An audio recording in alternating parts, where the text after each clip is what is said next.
Hello there you guys, welcome to one of my videos. This is your Manchester United PSG preview at Old Trafford.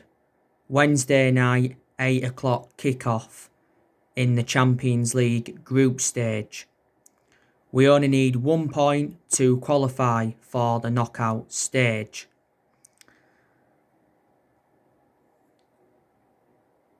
We've won 3 games out of 4 in the group stage, so we've been very dominant in Europe.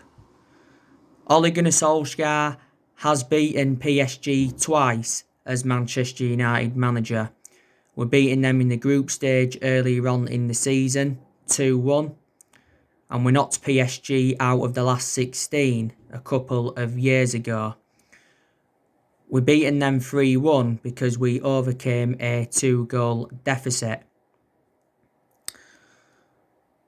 PSG did get to the Champions League final last season. They recently drew with Bordeaux 2-2. Now I do know quite a few of their players. Obviously they've got Mbappe and Neymar, who are the 2 most expensive players in the world at the moment. They've obviously got Mario Icardi. He's just come back from injury not so long ago. They've got Idrissa Gueye. He come back from injury not so long ago. They got Idrissa Gueye from Everton. They've obviously got Ander Herrera and Angel Di Maria. They are former Manchester United players, and I think they will be in contention to play in this game. So they'll be reuniting again with Manchester United. They've obviously got Juan Bernat. He's out with injury until March. They've got Julian Draxler. He's been out with injury. They've got Marquinhos. He's also been out with injury. They've got that Kahare, whatever you pronounce his name. They've got Kimpembe, Marco Verratti. So PSG have got a good team. Their current manager is Thomas Tuchel. We've been in a good vein of form recently. We have won our last 4 games in a row in all competitions. We beaten Southampton 3-2. We overcame a 2-goal deficit. We beaten Istanbul Başakşehir 4-1.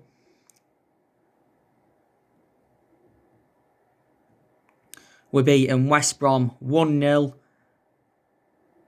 And we beaten Everton 3-1. So if we do beat PSG on Wednesday, it will be our 5th win in a row in all competitions. Now it's saying that there could be up to 6 players out for Manchester United. Now David De Gea, he may miss this game against PSG because he sustained a knee injury in our 3-2 win against Southampton. De Gea obviously was trying to keep out James Ward-Prowse's free kick, and obviously his knee had hit the goalpost. Now it has been confirmed that David De Gea is going to be having a scan on his knee. So Dean Henderson could be in contention to start this game against PSG. Dean Henderson obviously came on against Southampton and did well. That was Dean Henderson's Premier League debut for the football club. And I think at some point anyway, Dean Henderson will become our number 1. I think he's reliable enough now to become our number 1 because he has got that experience behind him. He did endure 2 successful loans with Sheffield United. He also had loan spells with Stockport, Grimsby and Shrewsbury before. We got Dean Henderson at the age of 14, so he has been part of the club for several years. During the summer, he signed a 6-year contract with Man United worth 120 grand a week. There's obviously been rumours of him possibly going out on loan in January, but Solskjaer did say prior to the Istanbul Başakşehir game that Dean Henderson wants to stay at Man United and he wants to play for the club. He made his England debut earlier on this month. But we'll get more news anyway on David De Gea after he's had the scan and that. But I have been impressed with David De Gea this season. In a lot of games he's made good saves. There's been some games where he really hasn't had nothing to do. He was accountable for Southampton's second goal because he should have saved that, really. This is his 10th season at Manchester United. David De Gea has been a long servant at the club. He's made 500 appearances now for Man United in all competitions. Alex Telles, now he sustained an injury in the 3-2 win against Southampton. Hopefully his injury is not too severe. Alex Telles has enjoyed a fantastic start to his Manchester United career. He did okay recently against Southampton. He weren't brilliant, like I mentioned. He put some good crosses into the box, but he was a bit sloppy on the ball a few times. But Telles also impressed me against Başakşehir. He also impressed me on his Premier League debut against West Brom, and he was also good on his Champions League debut against PSG. I think has he got a problem with his ankle or something like that. But if Telles wasn't to be available for Wednesday, then we'd have to go with Brandon Williams at left back. Because obviously Luke Shaw's not available. He's out with a hamstring injury. I think Luke Shaw's going to be out for at least the next couple of weeks.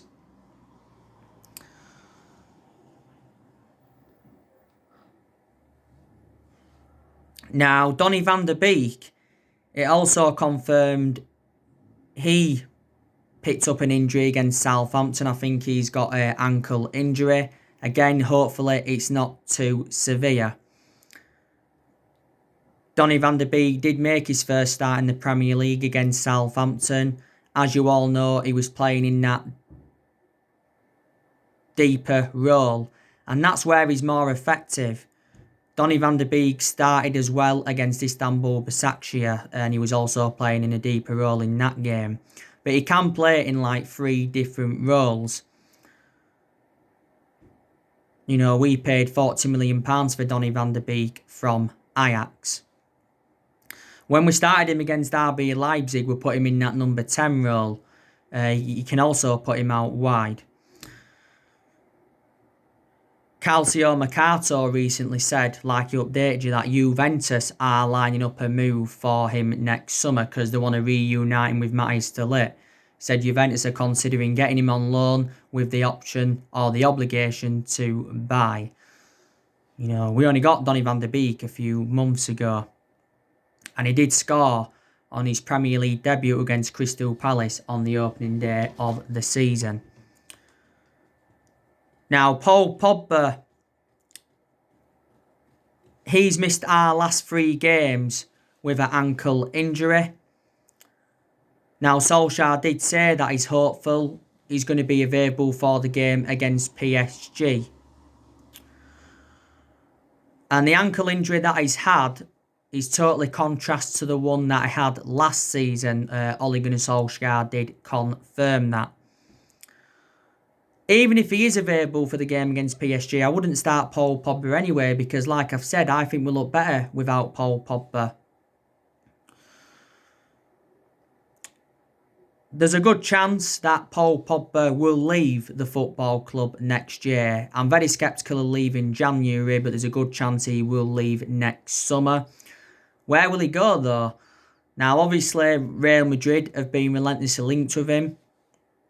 He made an admission earlier on this season saying that one day his dream is to join Real Madrid. And he said last year he wanted to leave Man United because he was seeking for a new challenge. Obviously, Juventus have been in for him. I think for Juventus to get him, though, they've got to offload a couple of their players. And swap deals have been high on the agenda throughout the course of this Paul Pogba transfer saga. Pogba did enjoy 4 good years with Juventus, but the vast majority of his performances at Man United have been totally comparison to his ones at Juventus. Pogba's only had a good couple of periods at the football club. PSG and Barcelona have been in for him before. Pogba wasn't happy when we triggered that 1 year extension on his contract earlier on in the season. Pogba's under contract with Man United until June 2022. This was also confirmed by Fabrizio Romano. There has been no talks over getting him a long-term contract at the club. It was totally contrast during the summer because it said that Paul Pogba wants to stay and Mino Raiola said he will hold talks over a new long-term contract. Now, during the international break, Paul Pogba made quite a few comments saying that this season has been the most difficult period in his career. And he said playing for France is a breath of fresh air. And he just spoken about his Man United struggles this season. He has actually lost his place in the team, and this is one of the reasons why he is unhappy. But reflecting on his comments, he did receive a lot of criticism. During the international break, Didier Deschamps, the France manager, was talking a lot about Pogba. He was coming out saying like he understands Paul Pogba better than Solskjaer. He said obviously Paul Pogba cannot be happy with his situation at Man United for being left on the bench and for playing out of position. This is his 5th season at the football club since he rejoined. He's made over 100 appearances in all competitions. He's won 3 trophies at the club so far, and that was the Europa League, the League Cup and the Community Shield. He's our most expensive signing at the moment because we paid £89 million for him. Now, some people say we need to put him in more of an advanced role to get the best out of Pogba, because we played him on that left, didn't we, at one point before he got injured. Now, Scott McTominay, he missed the game against Southampton because he sustained a knock. I don't think his injury, though, will be too severe. McTominay has enjoyed some good games for Man United, but I've still got some element of concerns about him. A lot this season he's been playing a lot alongside Fred. But I think Fred is better than Scott McTominay. Was it just after the first lockdown, McTominay signed a 5-year contract with the football club, so he did commit his future with Man United. Now, Anthony Martial, there's some big news on him. He's left training after just 11 minutes. Now, Martial didn't play any part against Southampton because he got ill overnight. Now, Anthony Martial hasn't enjoyed the best of starts to this season. Solskjaer explained why he struggled this season. This was prior to the Istanbul Başakşehir game. Because don't forget, Anthony Martial did have a 3-match suspension in the league. He got sent off in our 6-1 defeat to Tottenham. But in reality, he shouldn't have been sent off. But he did do well in the Istanbul Başakşehir game. He was obviously playing on the left-hand side. And Solskjaer had given his verdict on Martial's position, and he said he was happy that he was back on that left-hand side. A lot last season he was playing centrally, because we did give him that number 9 shirt, I think it was last season. But Solskjaer, is backing Martial to rediscover his form. He did well last season, Martial. He scored 23 goals. He did well in his debut season under the Louis van Gaal era. He's enjoyed a good 5 years or so now at the football club.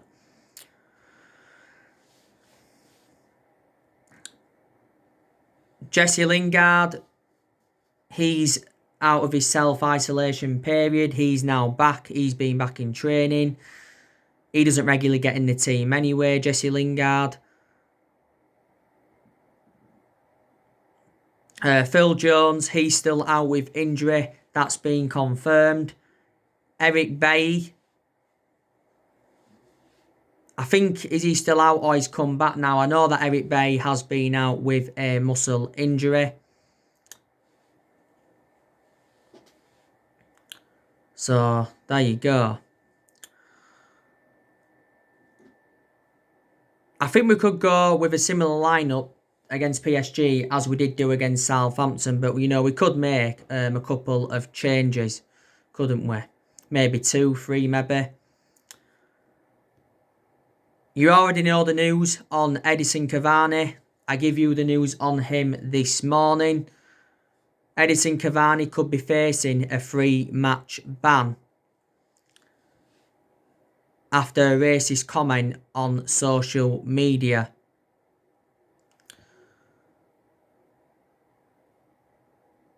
It said Gracias Negrito, something like that, and that is Spanish. Like I've said, the FA are investigating the social media post. Edinson Cavani, though, has deleted that post.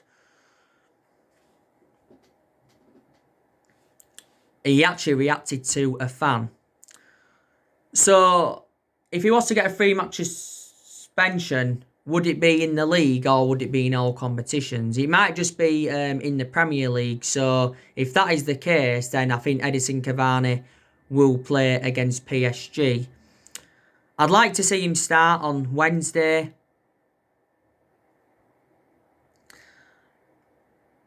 Edinson Cavani came off the bench and scored 2 goals against Southampton, and he also got an assist.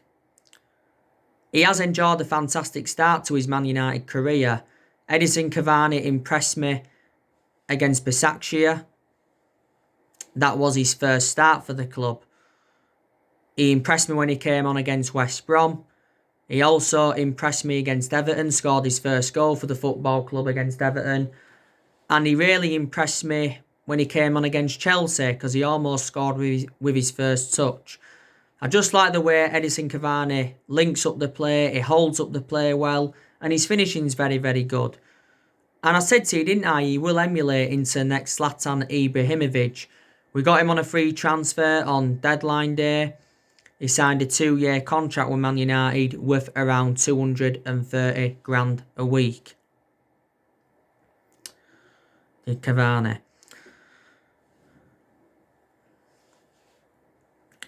Rashford, I think he'll play against PSG on Wednesday. Rashford's undroppable at the moment. Rashford's really, really improved under the Ole Gunnar Solskjaer era. Rashford got an assist against Southampton recently. He was unlucky not to score because he did have a good chance. He scored a few goals in the league this season, also provided assists. Rashford's obviously scored twice late on against PSG. Can he do it for the 3rd time? He scored a hat-trick against RB Leipzig. He became the second Man United player to score a hat-trick as a substitute. Rashford played centrally against Southampton. He played on the right-hand side against Istanbul Basaksehir. I think Rashford's more effective out wide anyway. He don't really play on the right, he plays a lot on that left-hand side. Rashford turned 23 quite a few weeks ago. Rashford's been at the club now over 15 years because he's been at United since the age of 7 and he's been in our senior squad since 2016.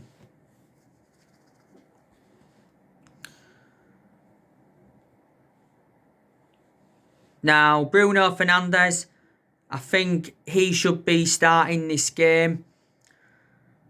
Bruno Fernandes is undroppable. Bruno Fernandes is definitely Manchester United's best player. And he's the best signing, or one of the best signings we've made since Alex Ferguson's retirement. A lot of Man United fans will agree with me on that aspect. Bruno Fernandes scored 2 goals. He scored against Southampton. He should have scored more than 1 goal though because he missed a sitter.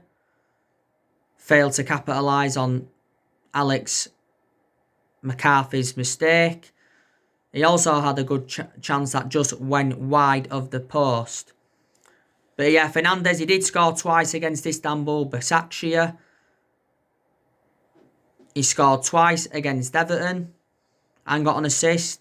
He scored a retaken penalty against West Brom. I think he scored over 20 goals now in the league for Man United.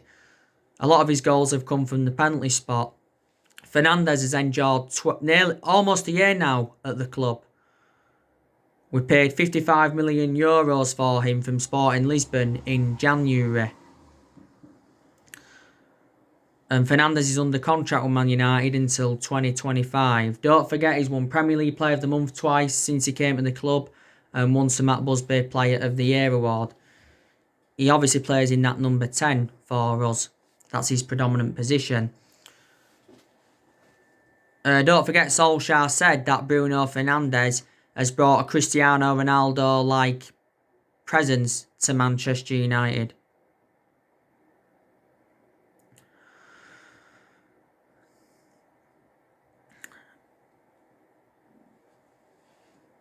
Now, Mason Greenwood, he should be involved in this game. Mason Greenwood did start against Southampton. He had 2 good chances in that game, so he was unlucky not to score. Probably was one of our best players before he went off, Greenwood. I had a lot of a perception on Greenwood this season about how he's played and that, because obviously he's had a lot of off-field issues, hasn't he? You know, he's had personal issues. He's obviously had minor injuries. He's had illness, like Solskjaer said. But Solskjaer's been defending Mason Greenwood this season a lot, hasn't he?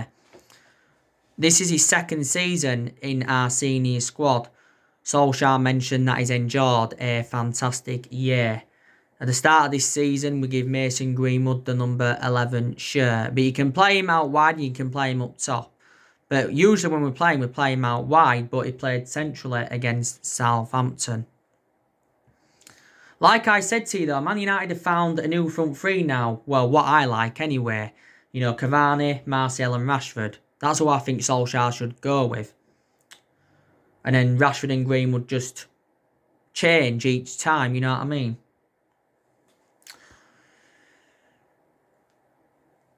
Now, Fred, I think he could start this game. Fred is undroppable at the moment, isn't he?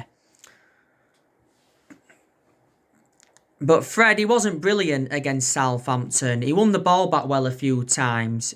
But I think he lacked that creativity. But Fred in general has improved under the Ole Gunnar Solskjaer era. Fred's been at the club now for a few years. We paid £47 million for him from Shakhtar Donetsk. I thought Fred was an absolute exceptional player when he was at Shakhtar Donetsk. Now, Matic. If Pogba and McTominay are to be available, then he could start this game. But if Pogba and McTominay are available, or at least one of them are available, I don't see that happening. The only reason Matic has been playing for us is because Pogba's been out and McTominay's obviously been out. Matic is behind the likes of McTominay and Fred. Matic hasn't been great this season when he has played. Matic did have some good games though towards the end of last season.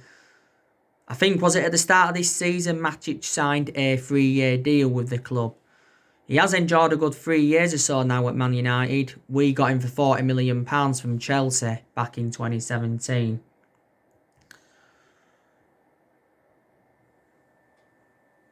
Now, I think Harry Maguire, he'll be one of the centre-halves against PSG. I've been very, very impressed with Harry Maguire, because he has bounced back from his early season troubles. Don't forget, before the start of the season, he had that incident in Greece. He sustained a few knocks and he got sent off in England's 1-0 defeat to Denmark.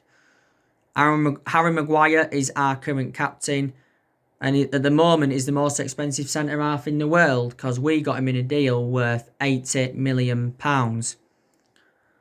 I think the other centre-half against PSG will be Lindelof. Lindelof has enjoyed some good games this season, but I've still got reservations about him because he's nowhere near on the same level as Harry Maguire is Victor Lindelof. Lindelof's enjoyed a good 3 years or so now at the club, paid £31 million for him from Benfica back in 2017. If we decided to drop Lindelof or Harry Maguire, Tuanzebe could come in as one of the centre-halves. But I think it will be Harry Maguire and Victor Lindelof, and it'll be interesting to see how they both come up against the likes of Mbappe and Neymar. Are they going to be able to handle the pace of Mbappe and Neymar? That is the question, isn't it?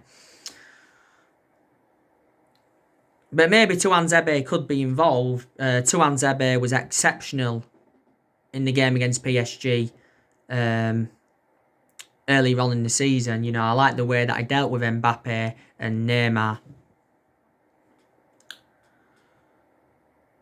And Wan-Bissaka, he should keep his place. And Wan-Bissaka wasn't brilliant against Southampton. Djempo was causing him all sorts of problems on that right-hand side for Southampton. So there's games where he's looked too exposed and he's lacked that attacking intent. But on the other side of things, there's been games where he's shown good attacking intent and his defensive contributions being good. But in general, his defensive contributions always been good. But we do have concerns about Bissaka, with his lack of attacking intent and his distribution. That this is why Man United may want to recommend a right back in. We've got another option at right back, and that's Timothy Fosu-Mensah. I think he's only started 4 games in 3.5 years at the club. It recently said that we'd offered Timothy Fosu-Mensah a 3-year contract because Solskjaer wants to keep him at the football club. It was last season we triggered that 1-year extension on his contract. What formation do you think Ollie's going to go with in this game against PSG?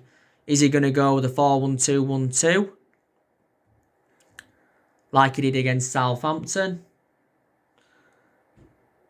Is he going to go with a 4-3-3? He's gone with that formation a few times. Is he going to go with a 4-2-3-1? He has gone a lot with that 4-2-3-1 formation since he got appointed in as Man United manager. But in the big games, he's gone with a 3-5-2. So could he go with that 3-5-2 formation?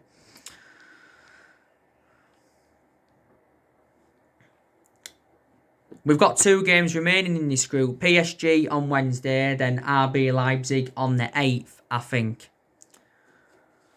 But we should be getting to the knockout stages. Our next league game is West Ham at the London Stadium. Now, we should be winning that. We have actually lost our last 2 games at the London Stadium to West Ham. They beat us 2-0 and they beat us 3-1, was it, under the Jose Mourinho era. And next weekend, or should I say this weekend coming up, David Moyes will be reuniting with Manchester United because he's West Ham's current manager. Don't forget, we had Moyes for around 8 months, was it? 8.5. But we sacked him. We finished 7th under the David Moyes era. That's the lowest we've finished in the Premier League era. Moyes is in his current second spell with West Ham. The clubs he's managed before, he managed Sunderland, got them relegated, managed Real Sociedad, like I said, managed us, managed Everton. He managed Everton for a good 10 or 11 years. That's the only club he's done well at, Everton, David Moyes. But games are coming up thick and fast for Manchester United. After West Ham in the league, we do play Manchester City, and that's going to be a big game. But yeah, reflecting on our good form recently, a lot of pressure has eased off Ole Gunnar Solskjaer at Manchester United. Now, I still don't think he is the long-term manager for Manchester United, and I hope I'm proven wrong. There's obviously been a lot of talks of Mauricio Pochettino replacing Solskjaer at the club. He's been the favourite to take over. There's obviously been talks of Massimiliano Allegri coming in. A few weeks ago, there was talks of Julian Nagelsmann coming in. This is Ole Gunnar Solskjaer's second full season as Manchester United manager. And I did say, didn't I, this season Solskjaer's got to exceed his expectations if he is to remain Man United manager. I said if we could get top 4 this season and if we could win a trophy, that would represent a very, very good season for Man United, and then that would give us something to build on. If we do continue this good vein of form till January, then there's a possibility chance that we could hold talks over extending Solskjaer's contract at the club. Solskjaer recently discussed his contract situation at Man United, and he said his priority is not a new contract at the moment. His priority is leading the club to long-term success. And he did say that the team are going places under his management. Solskjaer's is it more than halfway through his 3-year deal now. But Woodward did say a few weeks ago that Man United remain absolutely committed to Solskjaer, even though we did have a poor start to the season. But he's been in charge of the football club now for almost 2 years. And Solskjaer's obviously made his predictions ahead of the January transfer window, and he expects a quiet January transfer window. So what it means is he's happy with the current squad that we have got. We still do need more signings. I think we need a centre-half and we also need a right winger. But there has been a lot of players on our agenda. We're also going to focus on the outgoings next year as well as the incomings, because still deadwood at the club that we do need to get rid of. So anyway guys, that's everything to update you today. Drop your comments, likes below on the channel. If you do, consider subscribe as always, and take care. God bless. See you all again very, very soon. Thanks for watching.